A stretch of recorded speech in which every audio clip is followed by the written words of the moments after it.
The verdict of the 9 invited judges of the Court of Appeal by the Judges and Magistrates Vetting Board is finally out, and 4 of the members of the bench may not carry on any further in the dispensation of profession of learned friends, call it a miscarriage of career. The President of the Court of Appeal, Justice Riaga Omollo, the first judge to be vetted, and coincidentally in the ruling pronounced unfit to hold the office anymore.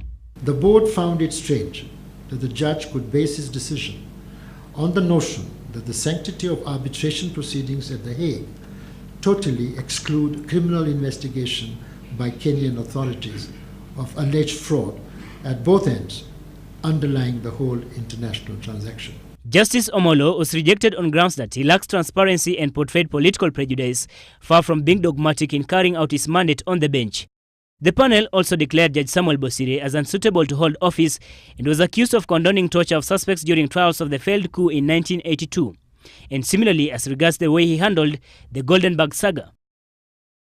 The High Court gave an order that the Commission should summon as witnesses 10 prominent political and commercial figures, including the former President Daniel Arap Moi and parliamentarians George Saitoti, Musalia Mudavadi, Nicholas Biwott and others.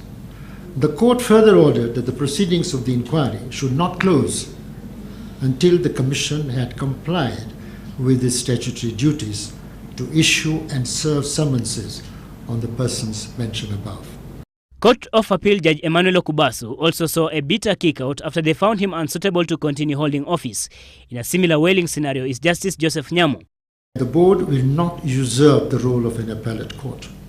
Its role in the instant matter was to determine whether, in the discharge of his judicial responsibilities, the judge conducted himself in a manner falling either within or outside the values and criteria prescribed in Section 18(2) of the Act. During the verdict, the vetting board gave a clean bill of health. Supreme Court judges Philip Tunoi, Court of Appeal judges Philip Waki, Onyango Otieno, Erastus Githinji, and in an eye of mercy, Justice Al-Nashir Visram. Having taken all relevant considerations as set out in the introduction that I've just read, the board found that the following judges are suitable to continue to serve. These are Honorable Justice Philip Tunoi, Honorable Justice Philip Waki, Honorable Justice Onyango Otieno, Honorable Justice Erastus Githinji, and Honorable Justice Al-Nashir Visram. However, in the case of Justice Visram, the determination was by a majority, and the dissenting judgments and reasons therefore by 3 of the 9 members has been availed to the judge. Justice Omollo and Justice Bosire have had their whole career serving in the judiciary, having joined as magistrates and rising through the ranks, a career profile that is seemingly ending unceremoniously. They have a right under Section 22, if they're dissatisfied with the finding of the board, to actually seek a review of the same.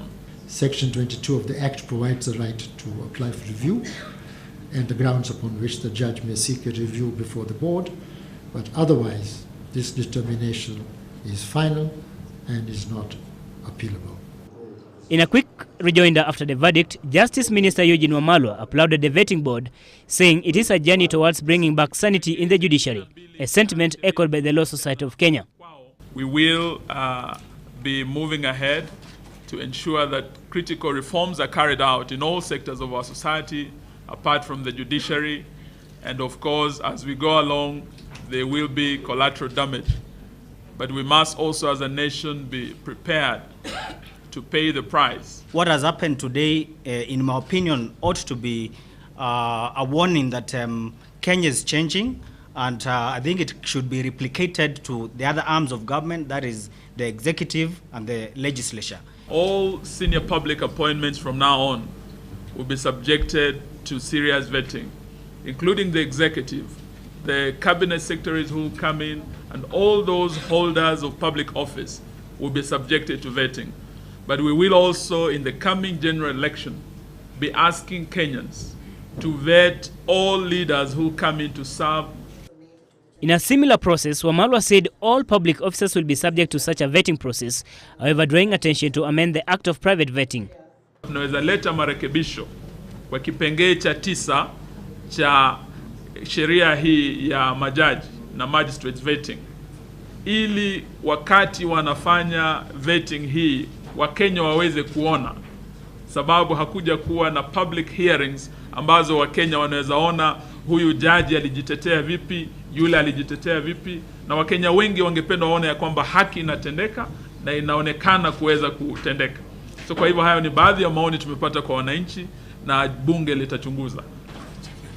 For now, it remains uncertain whether the 4 judges will seek for a redress of the process, since Vetting Act gives an avenue for the same.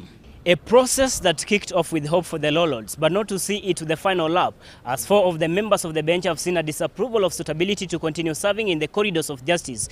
For 5 others, it is a beginning of yet a new phase of life in an obligation to prove fitness in dispensing justice. Samuel Tawish, GBS News.